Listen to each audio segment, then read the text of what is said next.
এবং মানবিক মূল্যবোধের সমন্বিত বাস্তবায়নের উপর গুরুত্ব আরোপ করা হয়েছে। এতে অবাধ ও সুষ্ঠু নির্বাচন, প্রশাসনিক স্বচ্ছতা ও জবাবদিহিতা নিশ্চিত করার পাশাপাশি অবশ্যই আইনের শাসন, মানবাধিকার ও মত প্রকাশের স্বাধীনতা প্রতিষ্ঠার কথা বলা হয়েছে। দুর্নীতি দমন, বিনিয়োগ ও শিল্পায়ন বৃদ্ধি, কর্মসংস্থান সৃষ্টি এবং মানব সম্পদ উন্নয়নের মাধ্যমে অর্থনৈতিক সমৃদ্ধি অর্জনের লক্ষ্য নির্ধারণ করা হয়েছে। একই সঙ্গে শিক্ষা, স্বাস্থ্য, কৃষি ও সামাজিক সুরক্ষা খাতে উন্নয়ন জোরদার করে অন্তর্ভুক্তিমূলক ও বৈষম্যহীন সমাজ গঠনের উপরে বিশেষ গুরুত্ব আরোপ করা হয়েছে।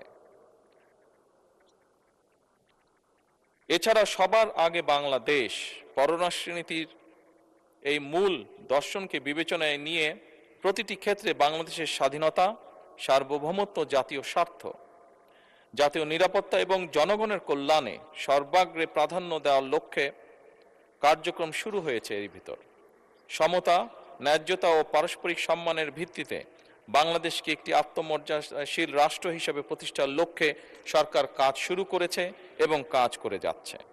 সরকারের নির্বাচনী ইশতেহারে ঘোষিত কার্যক্রম সমূহ বাস্তবায়নের লক্ষ্যে সকল মন্ত্রণালয় বিভাগে আগামী 180 দিন, আগামী 2026-27 অর্থ বছরে এবং আগামী 5 বছরের কর্মপরিকল্পনা প্রণয়ন করেছে এবং তা বাস্তবায়নে প্রয়োজনীয় উদ্যোগ গ্রহণ করেছে। মাননীয় স্পিকার, আগামী 5 বছরে ইনশাল্লাহ 20,000 কিলোমিটার খাল ও নদী খনন এবং পুনর্খননের কার্যক্রম, প্রান্তিক ও নিম্ন আয়ের পরিবারের জন্য ফ্যামিলি কার্ড প্রদান, কৃষি উন্নয়নে কৃষকদের জন্য কৃষক কার্ড, মসজিদ, মন্দির, বৌদ্ধ বিহার, প্যাগোডা ও গির্জা চার্চে কর্মরত ধর্মীয় গুরু ব্যক্তিবর্গের জন্য সম্মানী ও উৎসব ভাতা,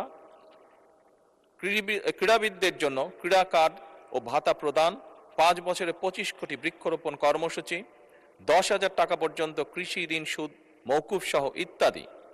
এছাড়াও সারা দেশের শহর ও গ্রাম অঞ্চলে খেলার মাঠ নির্ধারণ ও অবকাঠামো উন্নয়ন, হেলথ কার্ডের মাধ্যমে চিকিৎসা সেবা প্রদান, 5 লক্ষ সরকারি কর্মচারী নিয়োগের পরিকল্পনা এবং এই অর্থ বছরে প্রাথমিক বিশ্ববিদ্যালয় ইনশাল্লাহ 2 লক্ষ শিশুদের মাঝে বিনামূল্যে স্কুল ড্রেস, শুধু স্কুল ড্রেসই নয়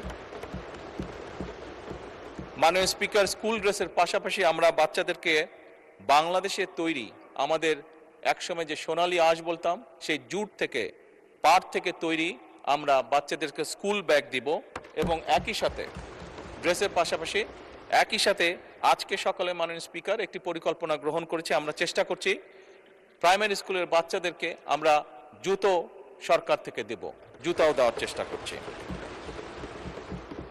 মাননীয় স্পিকার, এই সকল উদ্যোগ আমরা বাস্তবায়নের চেষ্টা করছি একটি উন্নত, সমৃদ্ধ এবং মর্যাদাশীল বাংলাদেশ গড়ে তুলতে। ধন্যবাদ।